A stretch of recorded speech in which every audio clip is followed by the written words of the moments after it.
सब देखने और सुनने वालों की खिदमत में मोहब्बत भरा सलाम। नाज़रीन, हालात ऐसे है कि जैसे कोई बहुत बड़ा तूफान आने वाला है। लोग बेचैन हैं, यूरोप हो, एशिया हो, अरब ममालिक हो। हमारे साथ जर्मनी से सरदार साहब हैं। क्या देखते हैं सर, किस तरफ जा रहे हैं हालात?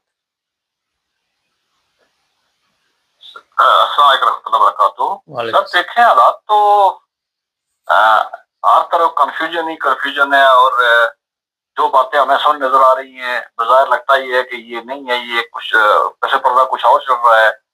एक तरफ मुज़ाकरात की बात हो रही है, दूसरी तरफ जो है वो अरबों के अंदर उलझा हुआ आ रहा है। ट्रम्प साहब के बयान कुछ और तरह के हैं, फिर वहां पे लश्कर कशी के लिए तैयारी हो रही है, 10,000 फौजी भेजे के जा रहे हैं। उससे पहले जो है वो 25-25 सौ दो तरह के भेजे के हैं। उसके बाद आप देख रहे हैं कि शाम के अंदर इसराइल की फौजें जो अंदर तक दाखिल हो, दमिश्क से 2 दिन पुरानी बात है कि 20 किलोमीटर दूर थी। लेबनान के अंदर देख रहे हैं क्या हो रहा है। तो ये सारी चीजें मिला के उसके बाद दुनिया जान में पेट्रोल की कीमतें जो बढ़ती जा रही हैं, एक बेचैनी है। तो ये सारी मिला के जो है वो मुश्किल की से मुश्किल तर की तरफ हालात जाते जा रहे हैं। और लगता ये है कि मामला बिगड़ेंगे और बिगड़ते जाएंगे, और ये अभी जो कई बातें दो चार हो रही है अमन की, ये उससे निकल जाएंगे सारी बातें ये। सर, जिस तरह अमेरिकन प्रेसिडेंट के बयानात आ रहे हैं, आप देख रहे हैं कि वो जंग रोकने के मतलब भी सोच रहा है कि या डबल गेम जो उसका हमेशा काम रहा है वही चल रही होगी। जिस तरह ईरान के साथ बातचीत चल रही थी, ऊपर से हमला भी कर दिया, इस दफा भी वही गेम चलने देखो, वाली। देखें, जब जंग रोकने की बात हो तो कुछ संजीदा बात होती है, संजीदा तरीका क्या किया जाता है और दूसरे मुखालिफ को कोई इज्जत दी जाती है उसको। देखें, ये पहले भी जब मुज़ाकरात हुए तो ये जो बातें अभी जो है वो ईरान तो मानने को तैयार था। अब फिर जिस तरह की वो 15 निकात भेजेंगे, 15 निकात भेजने के बाद फिर उन पे इस तरह की बातें की जा रही हैं। ईरान के जो 5 निकात हैं वो बड़े संजीदा भी है और कम अज कम उस पर बात आने वाली नजर आती भी है। लेकिन दूसरी तरफ देख रहे हैं कि वाशिंगटन पोस्ट ने लिखा है कि सब कुछ सऊदी अरब की हिमायत पे हो रहा है। वो बार बार वो कह रहा है, ट्रम्प खुद कह रहा है कि सऊदी अरब वाले मुझे इतने पैसे देने के लिए तैयार है। अरब जो बैठे हुए हैं वो इसराइल का नाम नहीं ले रहे, लेकिन वो ये कह रहे हैं कि जी ईरान का जो मिसाइल प्रोग्राम है वो खत्म किया जाए और वो इस काबुल न रहे कि वो दोबारा। देखिए, दूसरी तरफ देखें कि 67 में जब सब अरब हुक्मरान, बड़े हुक्मरान थे, कदा हुए हुक्मरान थे, अरबिज्म भी था, इन्होंने हमला किया था, इसराइल के साथ जंग हुई थी जिसमें पाकिस्तानी एयरफोर्स भी शामिल थी। लेकिन वो एक दिन के अंदर मट्टी का ढेर साबित हो गए थे। लेकिन आप देख रहे हैं कि आज 29 दिन हो गए, 29 दिन हो गए इस जंग को, और ईरान जो है खड़ा है। और इसराइल से जो खबरें आ रही है, इसराइल के अंदर इंतहाई तबाही फैली हुई है। और ईरान ने धमकी दी है कि अगर कुछ इलाकों में कब्जा हुआ, फौज दाखिल हुई, तो मैं बहरीन पे कब्जा कर दूंगा। तो ये सारी चीजें मिला के और पाकिस्तान की जिस तरह खबरें आ रही हैं कि पाकिस्तान, एक तो आज 4 को गुजरा खारजा का वो इजलास हो रहा है, लेकिन ट्रम्प कह रहा है कि 10 जहाज उन्होंने हमारे वहां निकलवा के हमें दिखाई दिए हैं। और ईरान के कुछ लोगों के बयान भी आए हैं। ठीक है, वो जो उनकी जो आयर काबीना उन वहां से नहीं आए, कैबिनेट से नहीं आए, लेकिन कुछ लोगों के बयान आए हैं कि पाकिस्तान के खिलाफ बयान भी आ रहे हैं। पाकिस्तान के अंदर जो बेचैनी है वो देख रहे हैं। जिस तरह की समरियां भिजवा के शहबाज शरीफ खुद ही कह रहा है कि मैंने वो समरी उस पर अमल ही किया है। मुझे तो लगता है सब जुमा की जा रही है, वो रकम जो कीमत जुमा की जा रही है, ये एकदम जब वक्त आएगा तो बढ़ा देंगे। और लॉकडाउन भी हो गया, लॉकडाउन भी आज तक में शुरू हो गया, हफ्ता इतवार जो है वो मुकम्मल लॉकडाउन होगा, मोटरवेज बंद हो जाएंगी, रोड बंद हो जाएंगी। तो स्कूल पहले से बंद है। तो ये सारी चीजें मिला के लगता नहीं है कि ये एक हालात के बेहतर तरफ जाएंगे, बल्कि लगता ही है कि हालात ज्यादा बुरा की तरफ जाएंगे। और इसमें सबसे ज्यादा रिसीविंग एंड पे जो है वो जिन्होंने पाकिस्तान का मायदा करवाया था अभी 2-4 माह पहले सऊदी अरब से, दफाई मायदा, और वो उसकी किसी काबीना से किसी जगह से अप्रूवल नहीं ली गई थी, आवाम का फीडबैक नहीं लिया गया था, वो किसके इशारे पे हुआ था, कैसे हुआ था, और वो उसकी बेचैनी क्या कैसे बढ़ती जा रही है। सऊदी अरब की डिमांड क्या होगी, सऊदी अरब के साथ मायदे की जो अमल दरामद क्या होगा। दूसरी तरफ आप देखते जाए कि कल जो है वो बाजोड़ में और कुर्रम में और कुछ जगहों पे लगातार झड़पें होती रही हैं। तुर्कों को दोबारा बंद कर दिया गया है। ईरान, आपको याद होगा 1 साल पहले अमेरिका ने जिस पे बड़ी बातें भी हुई हैं कि हमारे मादनियात लेके गए थे वहाँ वाशिंगटन डीसी में, आपको मालूम होगा मायदा हुआ था नारकोटिक का, उस पर कल से काम शुरू हुआ था, लेकिन अमेरिका ने उसको 1 साल के लिए एक्सटेंड कर दिया कि 1 साल अब काम नहीं शुरू करेंगे। और जो दुबई ने आपको कर्जा दिया था वो कर्जा से वापस मांगा हुआ है, वो 6% पे वो चला गया है। और ये सारी बातें मिला के आप देखेंगे तो आपको समझ आएगी یا ہمارے سننے والوں کو کہ معاملات گمبھیر ہوتے جائیں گے۔ سر ابھی ایک بات بڑی اہم آپ نے بھی توجہ دلوائی، اور کہا جا رہا ہے کہ ایران کو جو مسائل ہے وہ پروگرام بند کیا جائے گا، اور مسائل جو وہ بناتا ہے یا جو بھی اس کے بعد طاقت اسے ختم کیا جائے گا۔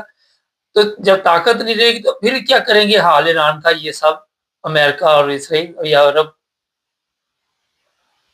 دیکھیں یہ کام تو انہوں نے عراق سے کیا تھا نا۔ عراق کے ساتھ جب طاقت نہیں رہی تھی، عراق ہر بات مانتا گیا تھا، اس نے جو اپنی سائز اوپر کر دی، انہوں نے معائنہ کیا۔ اس کے بعد جب کچھ ملا، بعد میں آپ کو یاد ہوگا ٹونی بلیر کا آیا تھا بیان بھی آیا تھا کہ اس کے پاس کچھ نہیں تھا، اس کے ساتھ انہوں نے کیا تھا، اور ایران کے ساتھ پہلے بھی اسے اتنا عرصے لگے رکھا ہے انہوں نے۔ اب اگر کچھ نہیں رہے گا اس کے پاس پھر کیا ہوگا؟ لیکن اگر ایران آتا ہے تو پھر عربوں کے ساتھ کیا ہوگا؟ عرب جو ہے، جب اس کل جو بیان دیا گیا ٹرمپ نے، اس بیان کے بعد عربوں کا کیا بنے گا؟ اگر ٹرمپ یہاں سے ایران کسی حالت میں جیت جاتا ہے، یہاں پہ جنگ ختم ہو جاتی ہے وین وین کی پوزیشن میں، اب عربوں کا کیا ہوگا؟ عرب کے ساتھ حالت میں جائیں گے، اور یہ جو ان کو زخم لگے وہ کیسے موڈ میں لوں گے؟ اور یہ ان کی بدقسمتی دیکھ لیں کہ جس سے ان کو سب سے خطرہ ہے اسی کے انہوں نے گھروں میں مورچے بنوائے ہوئے ہیں، اسی کو اسلحہ بھی اسی سے خرید رہے ہیں، اسی گولہ بارود بھی خرید رہے ہیں، اور اسی کی چاپلوسی کر رہے ہیں۔ کل ٹرمپ نے جو الفاظ استعمال کیے وہ شاید ہم میڈیا میں استعمال نہیں کر سکتے کہ جس نے کہا کہ میرے وہ چاٹ رہے ہیں۔ تو یہ ساری باتیں ہیں، عرب کہاں پہ جائیں گے؟ سارے کے اندر دیکھیں عربوں کے ساتھ جو اتحادی بنے تھے، جو ان کے ساتھ مشترکہ دفاع میں گئے تھے، وہ کہاں کھڑے ہوں گے؟ یہ ایک بہت بڑا سوال ہے۔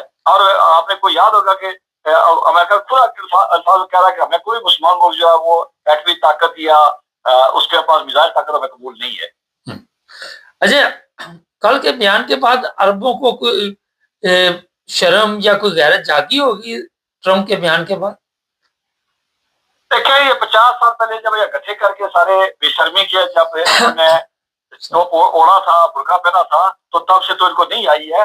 لیکن جو پاکستان میں ان کے خلاف جو بڑے حمایتی بیٹھے ہوئے تھے، وہ احسان ظہیر اللہ ہو، وہ طاہر اشرافی ہو، وہ اورنگزیب فاروقی ہو، لوگوں کی طرف دیکھ رہے ہیں۔ کل جو شیعوں کی کلاس لے رہے تھے کہ جی وہ شیعہ چلے جائے، ایران چلے جائے، اب لوگ پوچھ رہے ہیں کہ کل تو وہاں تک تم تو اس حد تک جا رہے تھے، آپ مجھے بتاؤ سپاہ سالار والے ہوں، ایک مقصود مسلک والے ہوں، لوگوں کی طرف دیکھ رہے ہیں کہ یہ کیا احتجاج کرتے ہیں، کیا بات کریں گے؟ کیونکہ بات تو جو اس نے کی ہے وہ حد سے بڑھ کے کی ہے، اور بات سچ بھی ہے، تلخ حقیقت بھی ہے کہ یہی ہو رہا ہے۔ جس طرح وہ ابھی وہ گیا تھا، اس طرح عورتوں کو کھڑا کر کے اس کے بال کھول کے عورتوں کو کھڑا کر نچایا گیا ہے۔ دیکھیں دنیا میں ہر جگہ پہ احترام بھی ہوتا ہے، جو بیرون ممالک کے وفود آتے ہیں ان کو پروٹوکول بھی دیا جاتا ہے، ان کو عزت افزائی بھی کی جاتی ہے، لیکن جس طرح انہوں نے کیا تھا اس کے بعد تو سب کو ہر جو بندہ عرب پہ نظر رکھنے والا تھا اس کو اندازہ ہو گیا کہ ان کا دی اینڈ ہو گیا ہے، اور یہ آخری حد جو ہے بےغیرتی بے شرمی بے حیائی کراس کر چکے ہیں، اور اس کے بعد ان کے پاس رہا بھی کچھ نہیں ہے۔ استقبال کرنے والا وہیں بول چکا تھا، اس نے کہا جی مجھے سانے کی پلیٹوں میں کھانا دیا گیا ہے اور مجھے مرغوب کرنے کی کوشش کی ہے، جبکہ میرے جو ہے وہ ٹرمپ ٹاور جو ہے وہاں نل بھی جو لگے وہ پانی کے وہ سانے کے لگے ہوئے ہیں، یہ مجھے کیا بتا رہے ہیں اور کیا دکھا رہے ہیں۔ وہ وہاں بھی بول رہا تھا، لیکن یہ اس کے آگے پیچھے جا رہے تھے۔ تو اب ان کے وہاں تو نہیں ہے، وہ بادشاہ ہیں، وہ چونکہ وہاں بول نہیں سکتا، سوال نہیں کر سکتا ہے، لیکن بہرحال ان کو بھی سوچنا پڑے گا۔ اور جو ان کے حمایتی بیٹھے ہوئے تھے، جو ان کے نام پہ پیسے سے کھا رہے تھے اور ان کی طرف کو بات کرے تو گلے پڑ جاتے تھے، وہاں دیکھا جائے گا وہ کیا بولتے ہیں اور کیا کرتے ہیں۔ میں تینوں نام لکھ رہا ہوں، ابصار زہیر الہی ہو، طاہر اشرافی ہو، یا پھر دوسری طرف پہ وہ اورنگزیب فاروقی ہو، جنہوں نے پریس کانفرنس کی۔ آپ کو بھی یاد ہے میڈیا میں، آپ کو یاد ہے پاکستان میں تو کسی پریس کلاب کے اندر 2 بندے اکٹھے کرنا منع ہے، مشکل ہے، پرچہ ہو جاتا ہے، پریس کلب کو تالے لگ جاتے ہیں۔ یہ پریس کانفرنس کیسے ہوئی ہیں، کیسے لوگ اکٹھے کیا گیا، اور جو فیصل آباد دھوبی گھاٹ میں جلسہ ہوا تھا اس سے پہلے ایران کے خلاف، وہ کیسے ہوا تھا، یہ ساری کہانیاں ہیں۔ لیکن لگتا یہ ہے کہ یہ سارا کہیں نہ کہیں معاملات اور بگڑتے جائیں گے، کہیں اور جاتے جائیں گے، کہیں ایسا نہ ہو کسی جگہ پہ کہ میرا اپنے حربت پہ جو ہے وہ ایران کا قبضہ پکا ہی ہو جائے، اور اس کے بعد دوسری سائڈ میں دیکھ رہے کہ وزیر بھائی جو ہیں انہوں نے کہا ہوا کہ ہم دوسرا راستہ بھی بند کریں گے، تو جب دوسرے راستے بند ہوں گے تو اس کے بعد کیا ہوگا؟ وہ ایک بڑی بے چینی پڑے گی، اور اس کے بعد جو ہے وہ حالات اور خراب ہوتے جائیں گے۔ سر ایک بڑا اہم سوال، آپ دیکھ رہے ہیں عرب جو ممالک ان کا اقتدار کا آنے والے دنوں میں یا سالوں میں خاتمہ؟ دیکھیں بالکل ہو سکتا ہے۔ آپ کو یاد ہوگا کہ عراق نے حملہ کیا تھا کویت پہ، 3 گھنٹے میں قبضہ ہوا تھا اور چھوٹ بھی گیا تھا 24-25 گھنٹے میں، جلدی وہ ختم بھی ہو گیا۔ لیکن آپ نے دیکھا کہ اس کے بعد کویت واپس اپنی پاؤں پہ کھڑا نہیں ہوا ہے۔ کویت کی حکومت کو بہت ساری وہاں پہ ریفارم لانی پڑی ہیں، لیکن وہ بہت مضبوط ملک تھا، بہت طاقتور ملک تھا، عربوں में ताकतवर मुल्क था वो, लेकिन उसके बाद वो पाँव पे खड़ा नहीं हुआ। अब देख लें कि उसके असरात अभी तक उस पे वहां पे हैं। तो इन पे तो इनको तो ये तो जख्मी है, चूर है। उसके बाद ये इनकी जो इन्होंने एक तरह की सारी तरक्की की थी, इन्होंने माशी तरक्की की थी, वो सारी उनकी हो चुकी है। तेल की जो है वो मामलात बिगड़ते जा रहे हैं, इनके रास्ते जो है वो होते जा रहे हैं, डिफेंस जो है इनका कमजोर होता जा रहा है। जो ये सियासत में बैठे हुए थे वो इनका मामलात कमजोर होते जा रहे हैं। तो यहाँ पे बेचैनी हो गया अवाम। अगर हम वहां से 4-5 किलोमीटर दूर बैठ के सवाल कर रहे हैं तो यकीनन वहाँ की आवाम भी सवाल करेगी और वहाँ की आवाम भी उठेगी। और वैसे भी इनको 100 साल हो गया है। और इस तारीख उठा के देख ले आप कि यही दिन थे, यही कुछ होता था। आज से जब इनका मायदा हुआ था शरीफ मक्का वालों का उसके ताज मतन के साथ, तो 2023 की 1923 की बात है ना। तो यही दिन थे, यही कुछ हो रहा था। तो साल पूरा हो चुके, 100 साल इनके पूरे हो चुके हैं। और लगता है कि ये जो बेचैनी है और इनकी हद से ज्यादा बेगारती जो थी इनकी, खुदा ने इनको क्या नहीं दिया था? खुदा ने इनको मादियात दी, हर चीज दी, अकल नहीं ना दी खाती हुई किस जी सर, अकल नहीं दी, अकल बस वो अक्ल इनको दी है, लेकिन वो किसी और काम के लिए दी है उनको, और वो उसी को समझते रहे। लेकिन बहरहाल वो उसका अगर हम मजहबी तौर पे देखें तो ये सारे अमेरिका के इशारे पे इकट्ठे होकर अफगान जहाज से वहां से आगे शुरू करे, बगाल को अलग करना, अफगान जहाज को शुरू करना, दूसरे इस्लामी सरबराह कॉन्फ्रेंस। अब उसके बाद पेट्रोल डॉलर वाली जो कहानी वहां से शुरू हुई थी। और उसके बाद भाई यार कोई ऐसा मुझे बता दे, कोई बता हमारे सुनने वालों में इसको बता दे कि ईरान तबाह, इराक तबाह हुआ, शाम तबाह हुआ, लीबिया तबाह हुआ, यमन तबाह हुआ, सूडान तबाह हुआ, इतने दर्जों अफगानिस्तान तबाह हुआ, इतने दर्जनों मुल्क जो मुस्लिम मुल्क तबाह हुए। तो मुझे बताया कि सऊदी अरब कहाँ था और मुसलमान मुल्क जो है वो जो 76 में खड़े हुए थे उसके साथ, वो कहाँ पे थे और उनका साल का किरदार क्या था? क्या ये सारी जो साफबंदी की गई थी 1976 में की गई थी, ये सारी आलम इस्लाम को तबाह करने के लिए की गई थी? अगर ये एक इतना बड़ा सवाल है कि इसका जवाब बिल्कुल हमें है कि जी ऐसे ही हुआ। और उसके बाद उस साफबंदी के बाद जो है आलम इस्लाम की तबाही करी है और उसके बाद मुल्क तबाह होते गए। लेकिन बदकिस्मती से सारे उसी के चरणों में बैठे हुए हैं और सबने मिलकर तबाह किया है। इल्जाम तो लोगों पे लगाते रहे, लेकिन तबाही की मैं इन्हीं का हाथ रहा। कोई ऐसा मुल्क जिसपे इन्होंने उस पर इतफाक ना किया और शामिल ना हुए हों, इन्होंने फौज ना दी हो, पैसे ना दी हो, जमीन ना दी हो, हमायत ना दी होगी। इनका एक इदारा अपना OIC, किसी को मालूम है कि वो 30 दिन से कहाँ पे है? किसी यहाँ पे उसको कोई बयान आया? किसी यहाँ पे बहुत बड़े आलम इस्लामी का एक इदारा था, उसका किसी यहाँ पे कोई बयान आया? किसी यहाँ पे वो मौजूद है? ये सिर्फ मुसलमानों के खिलाफ वो इदारे इस्तेमाल होते रहे या वहां पे इनकी आवाजें आती रही हैं। जब कोई चारे आया बाहर से तो ये वहां पे ये सीधा रेज हुआ, उसके कदमों में गिरे। जी, बहुत शुक्रिया सर आपका।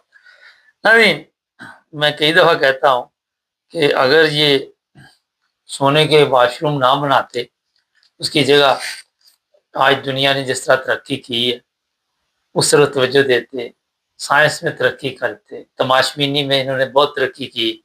अब इनकी तमाशबीनी आहिस्ता आहिस्ता जो है ज़ाहिर है ज़वाल भी आएगा। अभी सर ने कहा 100 साल पूरे हो चुके हैं, तो मुझे तो ये लग रहा है कि आने वाले दिनों में अब इसराइल कब्जा करता है इन पे, ईरान करता है, अमेरिका करता है।